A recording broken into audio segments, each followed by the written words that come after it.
जय श्री कृष्ण। राधा अष्टमी भगवान कृष्ण की प्रिय सखी राधा के जन्मोत्सव का एक पवित्र त्यौहार है। भक्त इस दिन राधा की पूजा करके और उनके जीवन की महिमा पर विचार करके इसे मनाते हैं। इस व्रत से जुड़ी एक रोचक कहानी है जो राधा की दिव्यता और महत्व को उजागर करती है। आइए राधा अष्टमी व्रत की कथा के बारे में विस्तार से जानते हैं। प्राचीन काल में जब राक्षसों का अत्याचार चरम पर था, तब भगवान कृष्ण ने धर्म की पुनः स्थापना के लिए अवतार लिया। उनके साथ राधा की उपस्थिति भी आवश्यक थी, क्योंकि वह प्रेम और भक्ति की प्रतीक थी। यदुवंश में राजा वृषभानु और रानी कीर्ति के घर जन्मी राधा का जन्म एक चमत्कारी घटना से चिन्हित था। जन्म के समय उनके चारों ओर एक दिव्य प्रकाश फैल गया, जो पृथ्वी को बुराई से मुक्ति का प्रतीक था। राधा का जीवन उनके प्रेम और भक्ति को प्रदर्शित करने वाली अनेक कहानियों से भरा पड़ा है। वह कृष्ण की प्रिय सखी थी और उनकी अटूट भक्ति ने सभी भक्तों को मोहित कर लिया था। उनके प्रेम ने कृष्ण को गहराई से प्रेरित किया और उनका संबंधन सच्ची भक्ति का उदाहरण है। राधा कृष्ण के साथ गोलोक में रहती थी। एक दिन जब राधा अनुपस्थित थी, कृष्ण अपनी सखी विराजा के साथ घूमने गए। यह जानकर राधा क्रोधित हो गई और उन्होंने कृष्ण से कठोरता से बात की। इससे कृष्ण के प्रिय मित्र सुदामा क्रोधित हो गए और उन्होंने राधा को धरती पर जन्म लेने का श्राप दे दिया। सुदामा के श्राप से आहत होकर राधा ने उसे राक्षस कुल में जन्म लेने का श्राप दिया। परिणाम स्वरूप सुदामा ने राक्षस संगचूड़ के रूप में जन्म लिया, लेकिन बाद में वह भगवान विष्णु का भक्त बन गया। इस बीच राधा ने वृषभानु की पुत्री के रूप में धरती पर अवतार लिया। वृषभानु के घर जन्म लेने के बावजूद राधा देवी कीर्ति के गर्भ से प्रकट नहीं हुई। दिव्य माया के कारण प्रसव पीड़ा के दौरान वायु कीर्ति के गर्भ में प्रवेश कर गई, जिसके परिणाम स्वरूप राधा प्रकट हुई। इस प्रकार भाद्र मास के शुक्ल पक्ष की अष्टमी तिथि को उनका जन्म हुआ। इस दिन को हर साल राधा अष्टमी के रूप में मनाया जाता है, जिसमें विशेष पूजा अनुष्ठान होते हैं, जिसमें भक्त राधा जी की स्तुति गाते हैं। पौराणिक कथाओं के अनुसार उनका जीवन पूर्णता और भक्ति का उदाहरण है। राधा अष्टमी के दिन भक्त सुबह जल्दी उठकर स्नान करते हैं और व्रत रखने का संकल्प लेते हैं। इसके बाद वे राधा जी की मूर्ति को सुंदर वस्त्र पहनाकर उनकी पूजा करते हैं और प्रसाद चढ़ाते हैं। व्रत में पूरे दिन केवल फल, दूध और पानी का सेवन किया जाता है। पूजा के बाद भजन कीर्तन सत्र होते हैं, जिसमें राधा जी को समर्पित भजन गाए जाते हैं। भक्तजन जीवन में शांति और खुशी के लिए आशीर्वाद मांगने के लिए इस दिन को अत्यंत श्रद्धा के साथ मनाते हैं। राधा अष्टमी व्रत की कथा राधा जी के प्रेम और समर्पण की गहराई को दर्शाती है। यह त्यौहार केवल धार्मिक ही नहीं, बल्कि शुद्ध भक्ति का प्रतीक भी है। उनका जीवन सिखाता है कि सच्ची भक्ति में केवल प्रेम और समर्पण ही होता है। शास्त्रों में श्री राधा कृष्ण की शाश्वत शक्ति स्वरूप एवं प्राणों की अधिष्ठात्री देवी के रूप में वर्णित है। अन्यथा राधा जी की पूजा के बिना श्री कृष्ण जी की पूजा अधूरी मानी गई है। श्रीमद् देवी भागवत में श्री नारायण ने नारद जी के प्रति श्री राधे स्वाहा षडाक्षर मंत्र की अति प्राचीन परंपरा तथा विलक्षण महिमा के वर्णन प्रसंग में श्री राधा पूजा की अनिर्व्ययता का निरूपण करते हुए कहा कि श्री राधा की पूजा न की जाए तो मनुष्य श्री कृष्ण की पूजा का अधिकार नहीं रखता। अन्यथा समस्त वैष्णवों को चाहिए कि वे भगवती श्री राधा की अर्चना अवश्य करें। श्री राधा भगवान श्री कृष्ण के प्राणों की अधिष्ठात्री देवी है, इसलिए भगवान इनके अधीन रहते हैं। यह संपूर्ण कामनाओं का राधन करती है, इस कारण इन्हें श्री राधा कहा गया है। पद्म पुराण के अनुसार राधा वृषभानु नामक वैश्य गोप की पुत्री थी। उनकी माता का नाम कीर्ति था। राधा का पहला नाम वृषभानु कुमारी था। बरसाना राधा के पिता वृषभानु का निवास स्थान था। बरसाने के अलावा राधा का अधिकतर समय वृंदावन में ही बीता। राधा ने जब कृष्ण को देखा तो वह बेसुध हो गई थी। कहते हैं पहली बार उन्होंने श्री कृष्ण को तब देखा था जब उनकी माँ यशोदा ने उन्हें ओखले से बांध दिया था। कुछ लोग कहते हैं कि वह पहली बार गोकुल अपने पिता वृषभानु जी के साथ आई थी, तब श्री कृष्ण को पहली बार देखा था। कृष्ण कुछ विद्वानों के अनुसार संकेत तीर्थ पर पहली बार दोनों की मुलाकात हुई थी।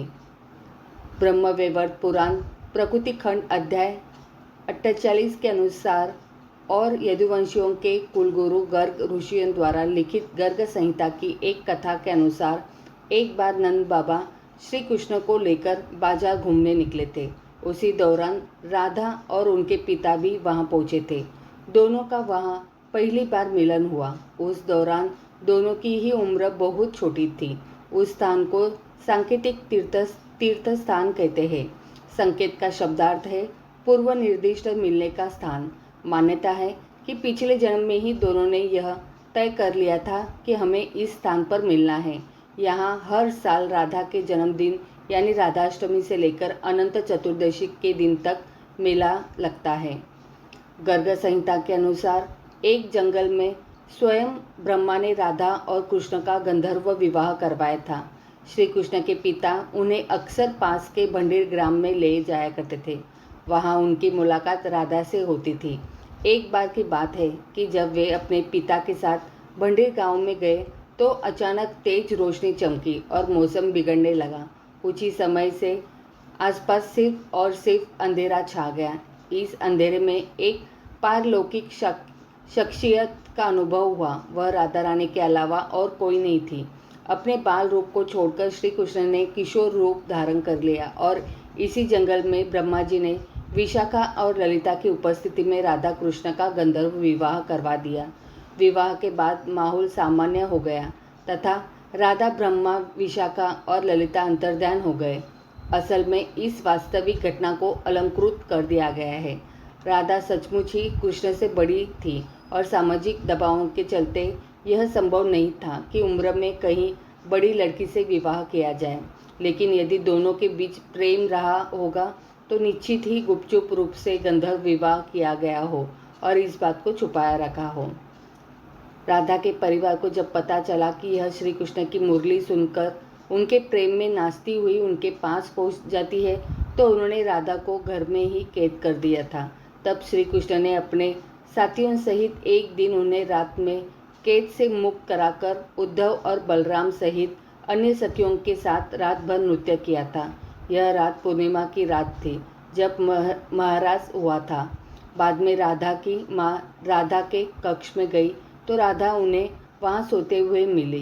कहते हैं कि उस वक्त श्री कृष्ण को दो ही चीज़ें सबसे ज़्यादा प्रिय थी, बांसुरी और राधा। कृष्ण की बांसुरी की धुन सुनकर राधा के जैसे प्राणी निकल जाते थे। कई जन्मों की स्मृतियों को कुरेदने का प्रयास किया होता था और श्री कृष्ण की तरफ खींची चली जाती थी। श्री कृष्ण और राधा में बहुत ही गहरा प्रेम हो चला था। ऐसे में श्री कृष्ण ने अपनी माँ यशोदा से कहा कि मैं राधा से विवाह करना चाहता हूँ। यह सुनकर यशोदा मैया ने कहा कि राधा तुम्हारे लिए ठीक लड़की नहीं है। पहला तो यह कि वह तुमसे 5 साल बड़ी है और दूसरा यह कि उसकी मंगनी पहले से ही किसी और से हो चुकी है और वह कंस की सेना में है जो अभी युद्ध लड़ने गया है। जब आएगा तो राधा का उससे विवाह हो जाएगा। लेकिन जब श्री कृष्ण नंद और यशोदा दोनों से ही नहीं माने तो ऋषि गर्ग ने उन्हें बताया कि तुम्हारा जन्म किसी महान लक्ष्य के लिए हुआ है। तब श्री कृष्ण को राधा को छोड़कर जाना पड़ा। भगवान श्री कृष्ण के पास एक मुरली थी जिसे उन्होंने राधा को छोड़कर मथुरा जाने से पहले दे दी थी। राधा ने इस मुरली को बहुत ही संभाल कर रखा था और जब भी उन्हें श्री कृष्ण की याद आती तो वह यह मुरली बजा लेती थी। श्री कृष्ण उसकी याद में मोर पंख लगाते थे और वैजयंती माला पहनते थे। श्री कृष्ण को मोर पंख तब मिला था जब वे राधा के उपवन में उनके साथ नृत्य कर रहे मोर का पंख नीचे गिर गया तो उन्होंने उसे उठाकर अपने सिर पर धारण कर लिया और राधा ने नृत्य करने से पहले श्री कृष्ण को वैजयंती माला पहनाई थी। कान्हा पहले गोकुल, फिर नंदगांव और बाद में वृंदावन में रहने लगे थे। वृंदावन में ही राधा के परिवार के लोग भी रहने आ गए थे। बस वहीं पर जन्मा राधा और कृष्ण का प्रेम पनपा। विष्णु पुराण में वृंदावन में कृष्ण की लीलाओं का वर्णन मिलता है। मान्यता है कि यहीं पर श्री कृष्ण और राधा एक घाट पर युगल स्नान करते थे। यहीं पर श्री कृष्ण और गोपियाँ आँख मिचौनी का खेल खेलते थे। यहीं पर श्री कृष्ण और उनके सभी सखा और सखियाँ मिलकर रासलीला करते थे। कृष्ण की शरारतों के कारण उन्हें बाके बिहारी कहा जाता है। यहाँ पर यमुना घाट के प्रत्येक घाट से भगवान कृष्ण और राधा की कथा जुड़ी हुई है। ब्रह्मवैवर्त पुराण के प्रकृति खंड 2 के अध्याय में श्लोक और के अनुसार राधा जब बड़ी हुई तो उनके माता पिता ने रायन नामक एक वैश्य के साथ उसका संबंध निश्चित कर दिया। उस समय राधा घर में अपनी छाया का स्थापित करके खुद अंतर्ध्यान हो गई। उस छाया के साथ ही रामायण का विवाह हुआ। इसी श्लोक में आगे बताया गया है कि भगवान श्री कृष्ण की माता यशोदा का वह रायन सगा भाई था, जो गोलोक में कृष्ण का अंश और यहाँ यशोदा के संबंध से उनका मामा था। मतलब यह कि राधा श्री कृष्ण की मामी थी। यदि हम यह माने कि श्री कृष्ण यशोदा के नहीं देवकी के पुत्र थे, तो फिर राधा उनकी मामी नहीं लगती थी। रायन के रापान अथवा अयन घोष भी कहा जाता था। पिछले जन्म में राधा का पति रायन गोलोक में श्री कृष्ण का अंशभूत गोप था। जब कृष्ण वृंदावन छोड़कर मथुरा चले गए, तब राधा के लिए उन्हें देखना और उनसे मिलना और दुर्लभ हो गया। कहते हैं कि राधा और कृष्ण दोनों का पुनर्मिलन कुरुक्षेत्र में बताया जाता है, जहाँ सूर्य ग्रहण के अवसर पर द्वारिका से कृष्ण और वृंदावन से नंद के साथ राधा आई थी। राधा सिर्फ कृष्ण को देखने और उनसे मिलने ही नंद के साथ आई गई थी। इसका जिक्र पुराणों में मिलता है। कहते हैं कि इसके बाद राधा और श्री कृष्ण की अंतिम मुलाकात द्वारिका में हुई थी। सारे कर्तव्यों से मुक्त होने के बाद राधा आखिरी बार अपने प्रियतम कृष्ण से मिलने गई। जब वे द्वारका पहुंची तो उन्होंने कृष्ण के महल और उनकी 8 पत्नियों को देखा।